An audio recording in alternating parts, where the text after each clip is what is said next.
வேத ஆராய்ச்சி நிகழ்ச்சிக்காக காத்திருக்கும் அன்பு நேயர்களே, இயேசு கிறிஸ்துவின் இனிய நாமத்திலே அன்பின் வாழ்த்துக்கள். இன்று முதல் நாம் மார்க்கு எழுதின சுவிசேஷத்தினை 19 பாடங்களாக கற்றுக்கொள்ள இருக்கிறோம். இன்று மார்க்கு எழுதிய சுவிசேஷத்தின் முகவுரையையும் 1 அதிகாரம் 8 வசனம் வரையிலும் கற்றுக்கொள்ள இருக்கிறோம். இந்த நிகழ்ச்சியில் நாம் கற்றுக்கொள்ளப் போவது என்ன? மார்க்கு சுவிசேஷம் எப்பொழுது, எங்கிருந்து, யாரால் எழுதப்பட்டது? மார்க்கு தன் சுவிசேஷத்திலே இயேசு கிறிஸ்துவை எவ்வாறு விளக்கி காட்டுகிறார்? இயேசு கிறிஸ்துவுக்கும் யோவான் ஸ்நானனுக்கும் இருந்த மிகப்பெரிய வித்தியாசம் என்ன? அறிந்து கொள்வோமா? தொடர்ந்து எங்களுடன் நிகழ்ச்சியில் இணைந்திருங்கள். கர்த்தர் உங்களை ஆசீர்வதிப்பாராக. பிரியமான வேத ஆராய்ச்சியர்களே, இன்று முதல் நாம் மார்க் எழுதின சுவிசேஷத்தை கற்றுக்கொள்ளப் போகிறோம். வரிசைப்படி பார்த்தால் சுவிசேஷங்களிலே முதலாவது எழுதப்பட்டது மார்க் எழுதின சுவிசேஷம்தான். புதிய ஏற்பாட்டு புத்தகங்களிலே முதலாவது எழுதப்பட்ட புத்தகங்களுள் இதுவும் ஒன்று. இதுதான் முதலாவதாக எழுதப்பட்டதல்ல, இது முதலாவது எழுதப்பட்ட புத்தகங்களுள் ஒன்று. இது ரோமாபுரியிலிருந்து கிறிஸ்துவுக்கு பின் 63வது ஆண்டிற்கு முன்னதாகவே எழுதப்பட்டிருக்க வேண்டும். மார்க்கு புதிய ஏற்பாட்டிலே இந்த சுவிசேஷத்தை எழுதியிருந்தாலும் மார்க்கு இயேசு கிறிஸ்துவின் ஒரு அப்போஸ்தலன் அல்ல. மத்தேயுவும் யோவானும் அப்போஸ்தலர்கள். லூக்கா அப்போஸ்தலனாகிய பவுலுக்கு மிக நெருக்கமான ஒரு நண்பர். மார்க் எழுதின சுவிசேஷத்தை எழுதிய யோவான் மார்க்கினுடைய யோவான் என்னும் பெயர் ஒரு யூத பெயர், ஆனால் மார்க்கு என்னும் பெயர் லத்தீன் பெயர். அப்போஸ்தலர் 12 அதிகாரம் 12 வசனத்தை பார்ப்போம் என்றால், அங்கே மார்க்கு என்னும் பெயர் கொண்ட யோவானுடைய தாயாகிய மரியாள் வீட்டுக்கு வந்தான். அங்கே அநேகர் கூடி ஜெபம் பண்ணி கொண்டிருந்தார்கள் என்று வாசிக்கிறோம். இது பேதுரு சிறையிலிருந்து அற்புதமாய் தேவதூதனால் விடுவிக்கப்பட்ட சம்பவத்தோடு தொடர்புள்ள ஒரு பகுதி. சரித்திரபூர்வமாக யோவான் மார்க்குவை குறித்து முதலாவது இங்கே நாம் பார்க்கிறோம். எருசலேம் திருச்சபையிலே அவனுடைய தாயார் ஒரு முக்கியமான செல்வ செழிப்புள்ள அங்கத்தினராய் இருந்திருக்கிறார்கள். எனவே எருசலேமின் திருச்சபையே அவர்கள் வீட்டிலே தான் கூடியிருக்கிறது. மார்க்கு அப்போஸ்தலனாகிய பவுலோடு கூட முதல் சுவிசேஷ ஊழிய பிரயாணத்திலே சென்றார். மார்க்கு பர்னபாவிற்கு மிக நெருங்கிய உறவினர். இதை குறித்து நாம் கொலோசியர் 4 அதிகாரம் 10 வசனத்திலே பார்க்கிறோம். அது மட்டுமல்ல, பேதுருவின் ஆவிக்குரிய மகன். 1 பேதுரு 5 அதிகாரம் 13 வசனத்திலே பேதுரு சொல்லும் பொழுது, உங்களுடனே கூட தெரிந்து கொள்ளப்பட்டிருக்கிற பாபிலோனில் உள்ள சபையும் என் குமாரனாகிய மார்க்கும் உங்களுக்கு வாழ்த்துதல் சொல்கிறார்கள் என்று எழுதியிருக்கிறார். மார்க் எழுதின சுவிசேஷமானது சீமோன் பேதுருவின் சுவிசேஷம் என்றே கருதப்படுகிறது. இதற்கான தடயம் உண்டு. இதை குறித்து நாம் பின்னாலே பார்ப்போம். பவுலும் பர்னபாவும் முதல் ஊழிய பிரயாணத்திற்கு செல்லும் முன்னதாகவே மார்க்கு அவர்களோடு இணைந்தார். இதை குறித்து அப்போஸ்தலர் 13 அதிகாரம் 5 வசனத்திலே, சாலமி பட்டணத்தில் வந்தபோது அவர்கள் யூதருடைய ஜெப ஆலயங்களில் தேவ வசனத்தை பிரசங்கித்தார்கள். யோவானும் அவர்களுக்கு உதவிக்காரனாய் இருந்தான் என்று பார்க்கிறோம்.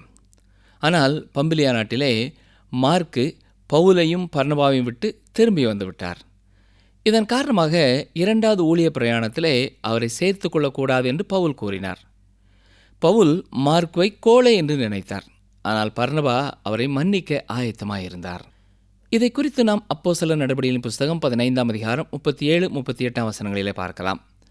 அப்போஸ்தலர் 15:39 பார்க்கும் பொழுது, இதை பற்றி அவர்களுக்குள்ளே கடும் கோபம் உண்டபடியினால் அவர்கள் ஒருவரையொருவர் விட்டு பிரிந்தார்கள். பர்னபா மார்க்குவை கூட்டிக் கொண்டு கப்பல் ஏறி சீப்புரு தீவுக்கு போனான். பவுலோ சீலாவை தெரிந்து கொண்டு சகோதரராலே தேவனுடைய கிருபைக்கு ஒப்புவிக்கப்பட்டு புறப்பட்டு சபைகளை திடப்படுத்தினான் என்று வாசிக்கிறோம். ஆனால் பின்னான காலங்களிலே மார்க்கு சிறப்பான ஊழியத்தை செய்தார் என்பதற்கான அத்தாட்சி நமக்கு இருக்கிறது. தனது இறுதி காலத்திலே அப்போஸ்தலனாகிய பவுல் தீமோத்தேயுவுக்கு எழுதிய 2வது கடிதத்திலே 4 அதிகாரம் 11 வசனத்தில், லூக்கா மாத்திரம் என்னோடே இருக்கிறான், மார்க்குவை உன்னோடே கூட்டிக் கொண்டு வா, ஊழியத்தில் அவன் எனக்கு பிரயோஜனம் உள்ளவன் என்று எழுதியிருக்கிறதை நாம் பார்க்கலாம். மார்க்கு இந்த சத்தியங்களை எல்லாம் பேதுருவினிடத்திலிருந்து கேட்டுக்கொண்டதாக நாம் அறிந்து கொள்கிறோம். இன்னும் சிலர் இந்த விளக்கங்களை அப்போஸ்தலனாகிய பவுலினிடத்திலிருந்தே அவர் பெற்றுக்கொண்டார் என்று சொல்கிறார்கள். சரி, ஏன் 4 சுவிசேஷங்கள் வேண்டும்? காரணம், அவை 4மே வெவ்வேறு ஜன கூட்டத்திற்காக எழுதப்பட்டது. மத்தேயு இஸ்ரவேல் ஜனங்களுக்காக எழுதினார். சமயத்திலே ஈடுபாடு உள்ளவர்களுக்காக அது எழுதப்பட்டது. மார்க்கு குறிப்பாக ரோமர்களுக்காக எழுதினார். அந்நாட்களுக்கு இது பொருத்தமானதாக இருந்தது. பலசாலியான மனிதனுக்கு அது எழுதப்பட்டது. ரோமர்கள் சுமார் 1000 ஆண்டு இந்த உலகத்தை ஆண்டார்கள். ரோமர்கள் உலகத்தை கைப்பற்றினார்கள், சமாதானத்தையும் நீதியையும் நிலைநாட்டினார்கள். நல்ல சாலைகளை போட்டார்கள், சட்டம் ஒழுங்கு கொண்டு வந்தார்கள், பாதுகாவலை கொடுத்தார்கள். ஆனால் அது எல்லாமே கட்டாயப்படுத்தப்பட்ட சமாதானமாய் இருந்தது. ரோம அரசாட்சி ஒரு சர்வாதிகார அரசாட்சி போல இருந்தது. உலகம் அப்படிப்பட்ட ஒரு தலைமைத்துவத்தை நோக்கி போய்க் கொண்டிருக்கிறது. ஆனால் அது பிசாசின் தலைமைத்துவமாக இருக்கப் போகிறது. உண்மையான விடுதலைக்காக கதறப்போகிறார்கள். ஆண்டவராய் இயேசு கிறிஸ்துவே தமது வருகையிலே அந்த விடுதலையை மக்களுக்கு கொடுப்பார்.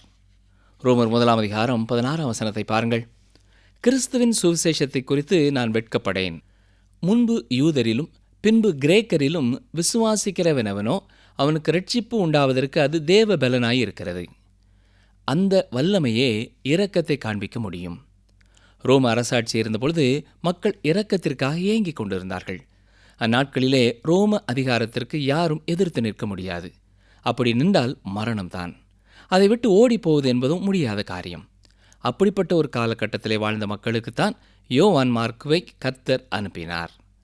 யோவான் மார்க்கு சீமோன் பேதுருவின் சுவிசேஷத்தை கொடுக்கிறார். ஆரம்பகால திருச்சபை தலைவர் ஒருவர் எழுதும்பொழுது, பேதுருவுக்கு மொழிபெயர்ப்பாளராய் இருந்த மார்க்கு தான் கேட்ட எல்லாவற்றையும் மனதிலே கொண்டு வந்து அவற்றை தொகுத்து எழுதினார். ஆனால் இயேசு கிறிஸ்து பேசிய வரிசையிலோ செயல்பட்ட வரிசையிலோ அது எழுதப்படவில்லை என்று சொல்லுகிறார். எசுபியஸ் என்பவர் சொல்லும்பொழுது, பேதுரு கூறியதை கேட்டவர்கள் திருப்தி அடையாதவர்களாக இருந்தபடினாலே மார்க்கு அதை எழுதினார் என்று குறிப்பிட்டிருக்கிறார். எனவே சீமோன் பேதுருவின் உள்ளத்தில் இருந்த நற்செய்தி இந்த மார்க்குவின் மூலமாக எழுதப்பட்டு கொடுக்கப்பட்டிருக்கிறது. இந்த சுசேஷம் செயல்பாடுகள் நிறைந்ததாய் காணப்படுகிறது.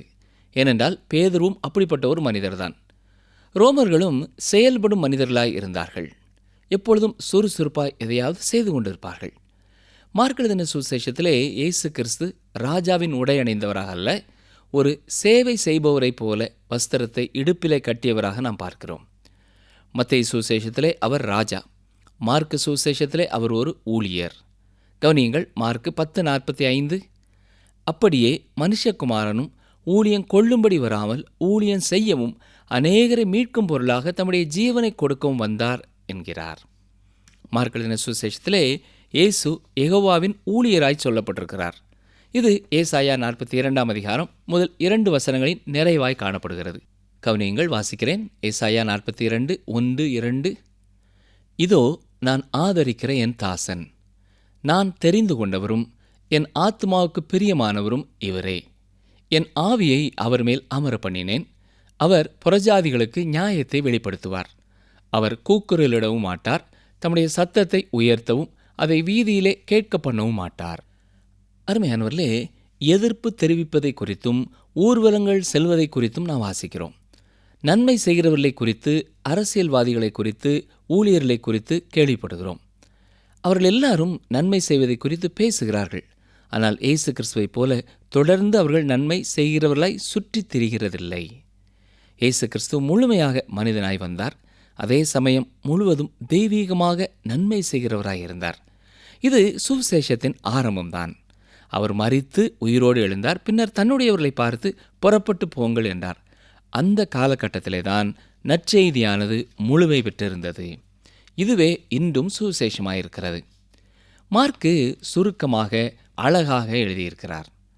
முக்கியமற்ற காரியங்களை தவிர்த்து நேரடியாக சொல்ல வேண்டியதை மட்டும் சொல்கிறார். இது செயல்களும் செய்து முடிக்கப்பட்டவைகளை சொல்லும் சுவிசேஷமும் ஆகும். இயேசு கிறிஸ்துவும் செயல்படும் நபராகவே இதிலே சொல்லப்பட்டிருக்கிறார். மார்க்கு மிக எளிய நடையிலே இதை எழுதியிருக்கிறார். சாதாரணமாய் தெருவிலே செல்லும் மக்களும் இதை வாசிக்கலாம். அடுத்தடுத்து தொடர்ச்சியாக நிகழ்ச்சிகளை இணைக்கும் வார்த்தைகளாக உள்ள வார்த்தைகளை ஒரு வேத பண்டிதர் கணக்கிட்ட பொழுது அது 1331 முறை வருகிறது என்று கூறுகிறார். தமிழ் வேத புத்தகத்தை பார்ப்பீர்கள் என்றாலும் உடனே, பின்பு இப்படிப்பட்ட வார்த்தைகளை கொண்டு நிகழ்ச்சிகள் ஒன்றோடு ஒன்று தொடர்ந்து இணைக்கப்பட்டிருப்பதை நாம் பார்க்கலாம். மார்க்கு ரோமாபுரியில் உள்ள வல்லமையையும் செயல்களையும் விசுவாசிக்கும் துரிதமாக செயல்பட்டு கொண்டே இருக்கும் மக்கள் கூட்டத்திற்கு எழுதினார்.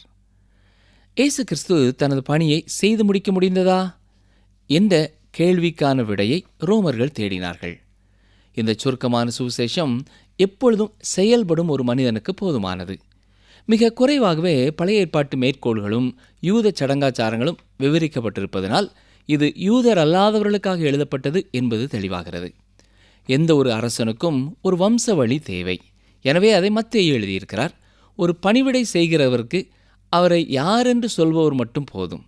எனவே மார்க்கு வம்சவழியை எழுதவில்லை. ஒரு வேலையாள் தனது வேலையை செய்து முடிக்க வேண்டும். இதைத்தான் மார்க் எழுதின சுவிசேஷத்தில் நாம் பார்க்க போகிறோம். ஏனென்றால் இவ்வாறாகவே இயேசு மார்க் எழுதின சுவிசேஷத்திலே காட்டப்பட்டிருக்கிறார். இப்பொழுது நாம் மார்க் எழுதின சுவிசேஷம் 1ஆம் அதிகாரத்தை பார்ப்போம். வேத புஸ்தகத்திலேயே ஆதியாகமம் 1ஆம் அதிகாரத்திற்கு அடுத்ததாக மார்க் எழுதின சுவிசேஷம் 1ஆம் அதிகாரத்திலே தான் அதிகமான சம்பவங்களை நாம் பார்க்க முடிகிறது. இந்த 1வது அதிகாரத்திலே யோவான் ஸ்நானகனின் ஊழியம் முழுவதும் சொல்லப்பட்டிருக்கிறது. அது மட்டுமல்ல, ஏசாயா, மல்கியா தீர்க்கதரிசிகளையும் மார்க்கு குறிப்பிடுகிறார். சொல்லப்போனால் இயேசு கிறிஸ்துவின் முதல் ஆண்டு ஊழியத்தை குறித்தெல்லாம் சொல்லி ஒரு ஞாயிற்றுக்கிழமை சம்பவத்தையும் அவர் சேர்த்து சொல்லுகிறார். ஒரு குஷ்டரோகியை சுத்தமாக்கிய வல்லமையான சம்பவத்தோடு அந்த அதிகாரம் நிறைவடைகிறது. இத்தனை அதிகமான பணிகள் மத்தியிலேயும் இயேசு கிறிஸ்து ஜெபிப்பதற்கு நேரம் எடுத்துக்கொள்கிறார். ஏற்கனவே நான் சொன்னது போல மத்தேயுவை போல மார்க்கு இயேசு கிறிஸ்துவின் வம்ச வரலாற்றை கூறவில்லை. ஏனென்றால் இயேசு மார்க் எழுதின சுவிசேஷத்திலே ஒரு ஊழியனாக சொல்லப்பட்டிருக்கிறார்.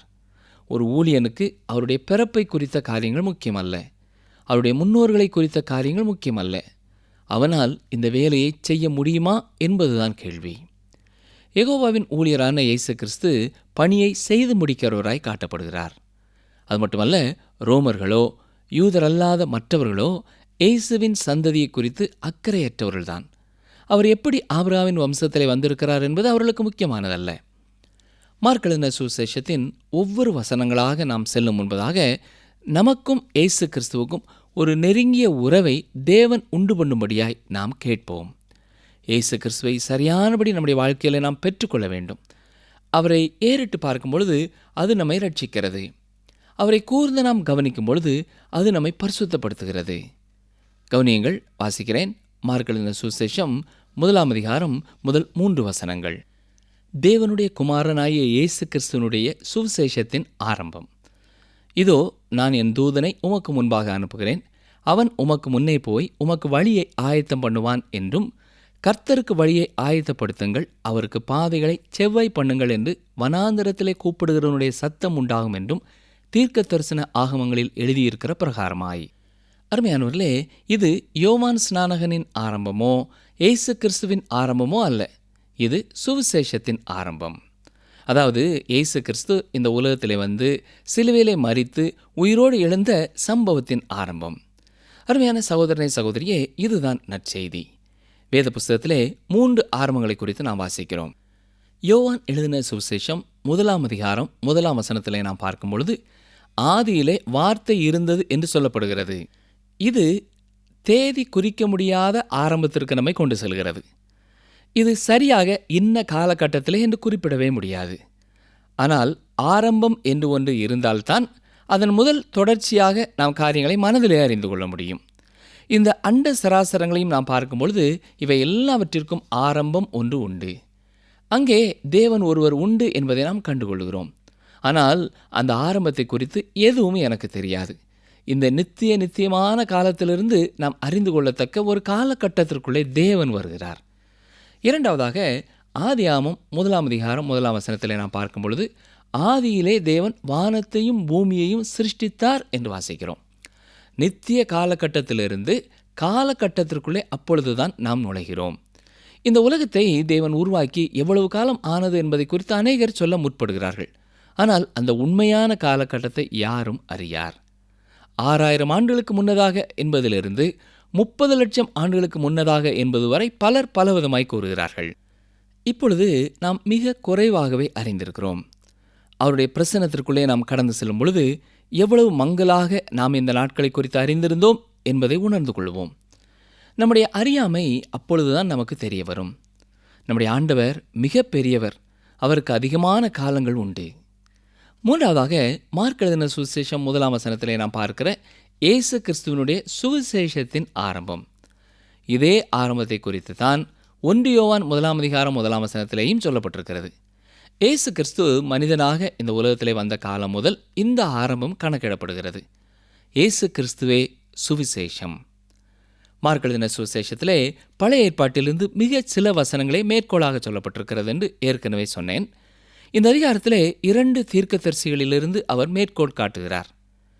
ரோமர்களுக்கு இந்த தீர்க்க தரிசனங்களை குறித்து மிக குறைந்த அறிவே உண்டு.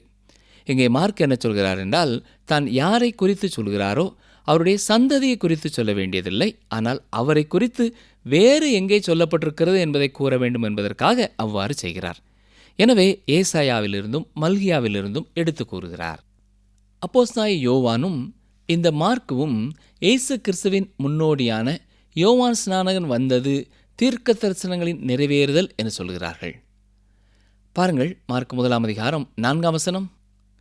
யோவான் வனாந்தரத்தில் ஞான ஸ்நானம் கொடுத்து பாவ மன்னிப்புக்கென்று மனம் திரும்புதலுக்கேற்ற ஞான ஸ்நானத்தை குறித்து பிரசங்கம் பண்ணி கொண்டிருந்தான்.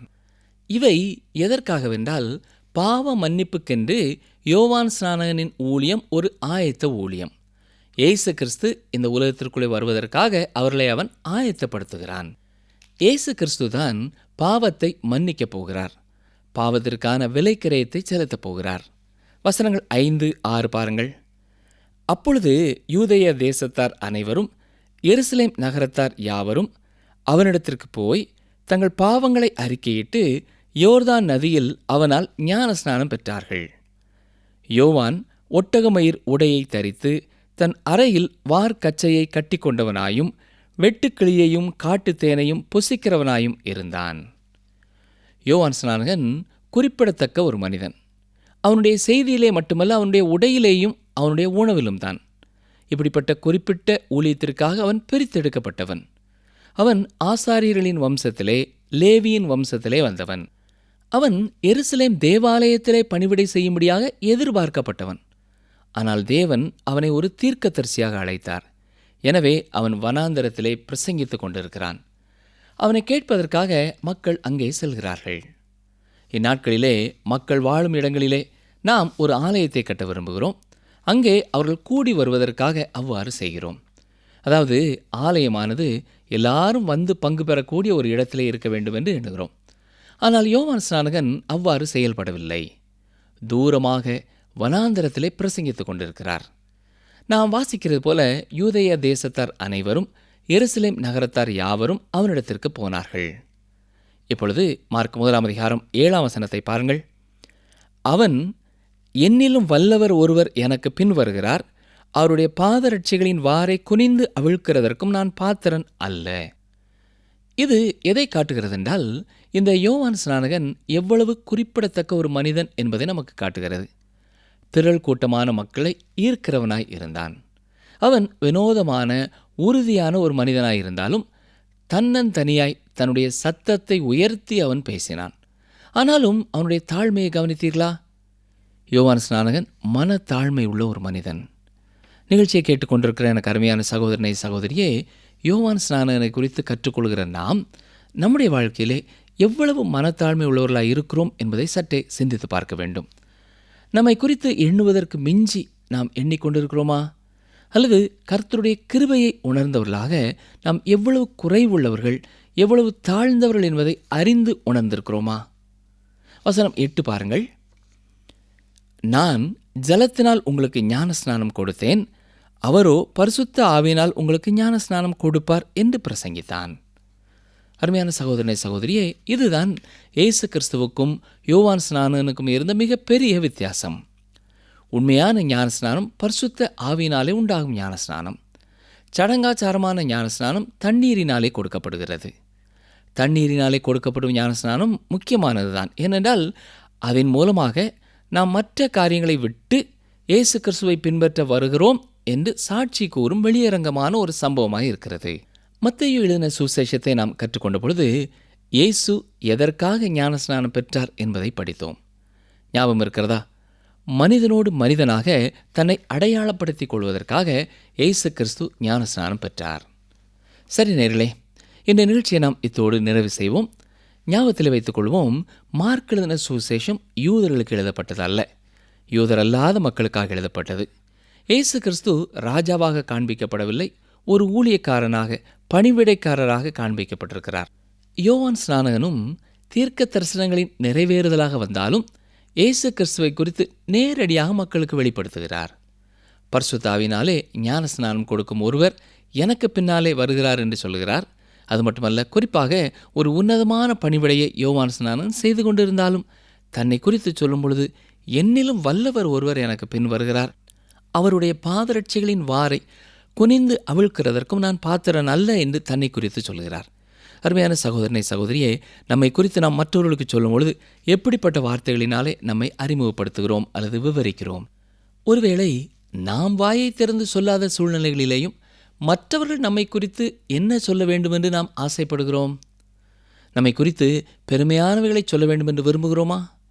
அப்படிப்பட்ட எண்ணம் இருக்கும் என்று சொன்னால் கர்த்தருடைய கிருபையை நாம் பெற்றுக்கொள்ள முடியாது. பெருமை உள்ளவர்களுக்கு தேவன் எதிர்த்து நிற்கிறார், தாழ்மை உள்ளவர்களுக்கோ கிருபை அளிக்கிறார். ஜெபிப்போமா? எங்களை நேசிக்கிறீர்கள் நல்ல ஆண்டவரே, மார்க்கினுடைய வாழ்க்கையை நாங்கள் சிந்தித்தோம் ஐயா.